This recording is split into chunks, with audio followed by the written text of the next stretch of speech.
Good morning, everybody, and happy Thursday.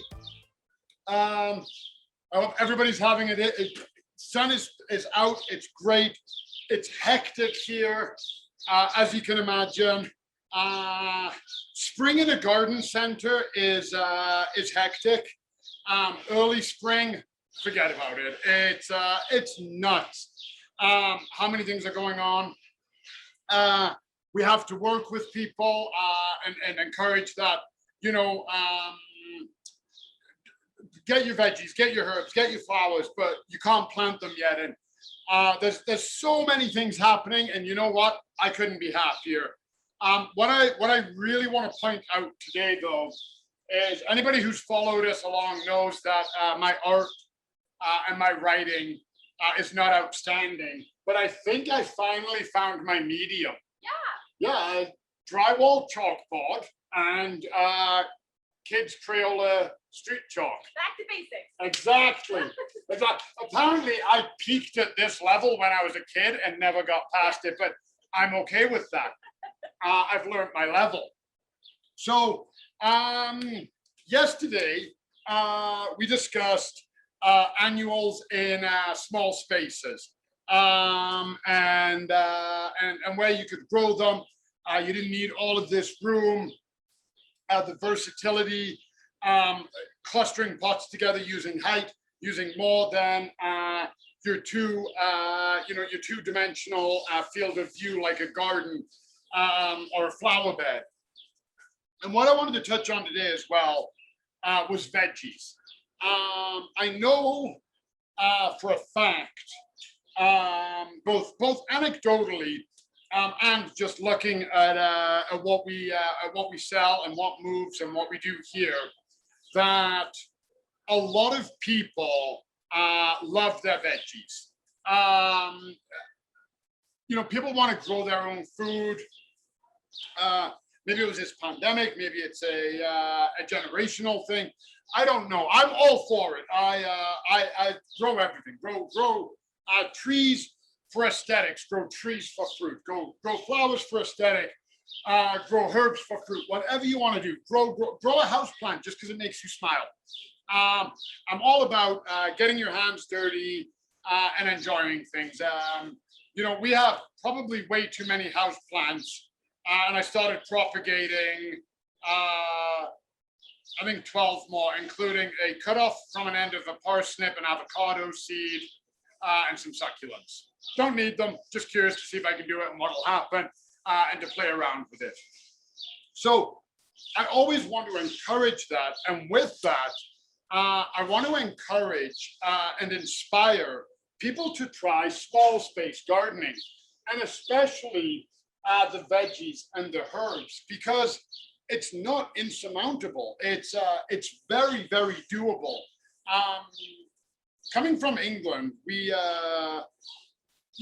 it's England's an island, so by its very nature, we're very defined in our borders, have been for forever and ever.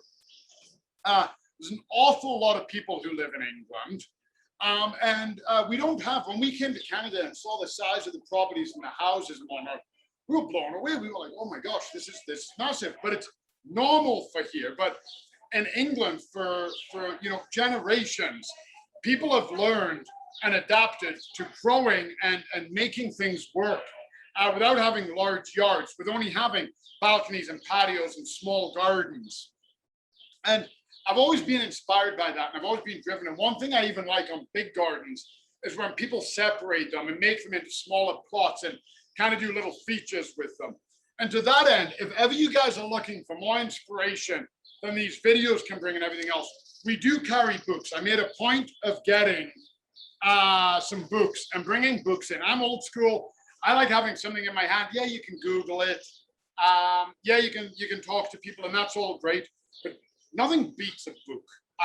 And that's personally speaking. And Brandy and I were just talking, and we've never given away a book, have we, Brandy? Never. Okay, well, I think it's about time we change that. So I'll leave it to Brandy to figure out, and we're going to give one of these away. Okay, so they're all about small spaces. We're all about small spaces. We'll figure out which one we're doing. And we got small space gardening for Canada, northern balcony garden, and small spaces. So we'll figure that out. But we do have these if you need a bit more inspiration. And for fun, yesterday, Brandy did a poll asking what you couldn't grow on a balcony. And it was funny because obviously the one answer was house hippo, everything else you can do. But a lot of people answered sunflowers. I understand. I have colleagues who are like, nope, can't do it. Absolutely, you can. A pot this big, I can grow a sunflower in, no problem. And Brandy and I were talking about it. And obviously, clearly, I have to do it this year. So I am going to get a pot, maybe this one, maybe a different one. I haven't decided yet. I'm going to grow a sunflower, big, massive one in a pot. And we'll keep you guys updated in our stories. I hope I don't get lazy, forget to water it and it dies. That would be a fail. Yeah, exactly. Put Harry to work. And then the other one was tomatoes. And people saying they couldn't grow a tomato on a balcony. And look at that tomato drawing. Of course, I wouldn't draw that if you couldn't grow it on a balcony or a deck or a stoop. And like I was talking about yesterday, about companion planting. And strawberries, they love the same amount of water and the same fertilizer as a tomato. So I grabbed a couple of fertilizers. I love these, water soluble. We got an organic one. We got an organic based one. All kinds of choices. But this will feed both of these. Okay, and you can do, I'm pointing to this tomato. I don't even know if it's on camera. Now it is. But you can take a pot like this. Okay, and again, I grabbed these ones. I love color in my pots. I really do. I don't think that a green pot and a pink pot right next to each other with a red hanging basket, I don't think that clashes. I think that gives color. Now, if you have more taste than I do, like my wife Jenny, you'll probably want maybe more design. I want color, I want life, I want vibrance in my garden. You take a pot like this, you put your tomato in the middle, and you can see it's got a shape to it. And put a strawberry that's going to trail over on each end there. So if you can see the pot, you can see if I rotate it, okay, there's a wave to it. I actually think it's called the wave pot. It is called the wave pot. Actually? Yeah. Oh my goodness. Oh. It's like literally my pot. There you go. You put a tomato in the middle of this and a couple of strawberries, one on each side on the lower areas. It'll work. I promise you can grow tomato in. I wouldn't tell you you could if you couldn't. I have no interest in that. As you know, we don't sell things on this show. We give things away, actually. I have no interest in promoting that. What I have an interest in promoting is inspiration and allowing people to know what they can do. So 1 tomato, 2 strawberries in here, you're going to do amazing. I promise it'll work. Pot like this, which is actually called the strawberry pot, okay? And you take this, well, you fill this with soil and put a tomato in the top like that, okay? Those roots have got all of this soil to go into, and then you pop your strawberries in the pockets, okay? And all you have to remember with this, water the top, the individual pockets will need to be watered. I see a lot of people who water the top, then they wonder why this layer here, why they don't make it, because they need to be watered. A lot of times you'll water between the tomato or the herbs or the strawberry, whatever you have on the top, and then this first ring, the water might not make it down to here. So always water your pockets as well. And that's why, again, I like these fertilizers, water soluble, feed and water. I'm a very, very, very lazy man. If I can do 2 things at once, I'm going to do it. And another thing, the hanging basket. And hanging baskets, they work amazing with herbs. A lot of times we think of a herb container and we think of something like this. And don't get me wrong, this is great. This is called the Veggie Herb Planter Italian. There's oregano in it. There's chives, garlic chives too. They're delicious. And one of these planters, okay, it's great. The herbs are going to go. It's going to look awesome. You can put it anywhere. You can put a couple of these on a step going down, but you can put your herbs in this as well. And hanging baskets, if you've never done it, work amazingly for strawberries. We put one up, Nelly, every year. And we've also got things like this. Okay, you've got like a hook or something already there, or a railing or a bar. That's it. That's it. That's all you need to hang your hanging bar. Done. Okay, now that's not great because it is on an angle, but literally that easy. Okay, and then we've got more heavy duty ones. We got ones like this that you can actually anchor into a wooden support. It's got a thread on it, same thing. That's going to hold your hanging pot.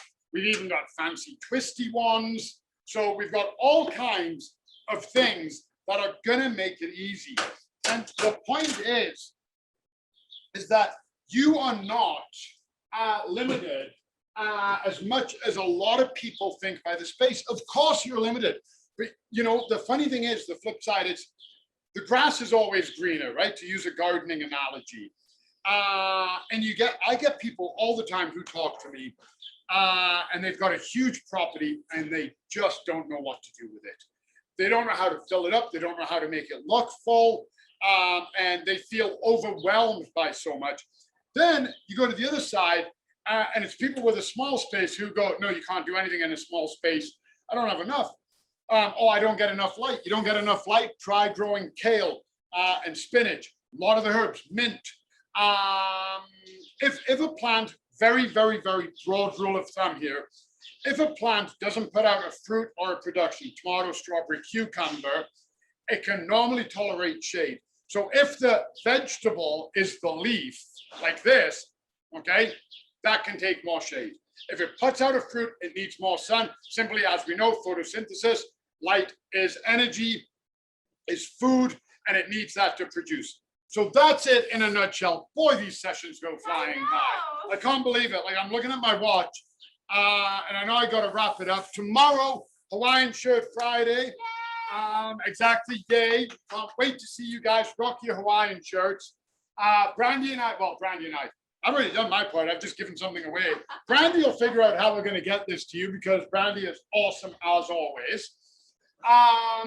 And we still have spaces left on Eventbrite for our webinar. And our webinar this Saturday is annuals. So everything we've been kind of talking about this week, we're going to recap. We have an exciting announcement about veggie pods. Speaking of small spaces, growing veggies. And we've got our webinar. So sign up for the webinar. It's about 45 minutes long with 15 minutes of Q&A. Have a wonderful Thursday, everybody. Can't wait to see you guys tomorrow. Best day of the week, Hawaiian Shirt Friday. Even better than a Saturday as far as I'm concerned. And we'll talk to you guys soon. And just please enjoy my artwork. We'll talk soon. Okay, bye everyone.